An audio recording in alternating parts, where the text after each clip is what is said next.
So let's start with selling or shorting call verticals. When we sell a call, what do we want to happen? We want the stock price to go down. So this is a purely hypothetical example using numbers, easy numbers, so it hopefully helps explain this thing. So we're going to start over here and just assume the stock price is $100. And in this case, we're going to start with the example of selling the 100 call. Now what does that mean? We sell a call, we want the stock price to go down. So you can see here, the arrows are green because if the stock price goes down from $100, we make money. On the flip side, anything above $100, you see it's red because we lose money, right? When we sell a call, we want the stock price to go down. So down is our profit, up is where we get to that undefined risk area, right? We don't know how far the stock can go up, so we don't know how much we can potentially lose. That's the part that scares us as beginning traders. So how can we fix this? We can do something called a vertical. The stock price is $100. We're selling this $100 call.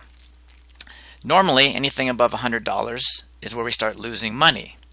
But we're going to do something a little different here. Remember the definition of a vertical, right? It was buying and selling a call, which sounds kind of weird. So we start with the same example. We're selling a $100 call, but now we're also going to buy the 105 call. So what does that do? You see this area here called defined risk. So how does that work? Well, remember, if it goes below 100, we make money. Anything above 100, we start to lose money. But if we also buy the 105 call, when you buy a call, what do you want to happen? You want the stock price to go up. So you can see here from these green arrows that anything above 105, we start making money. Okay? So what happens is these actually cancel each other out from 105 up. Everything we lose on the sold call right here, we make on the bought call right here. So this whole area is a wash.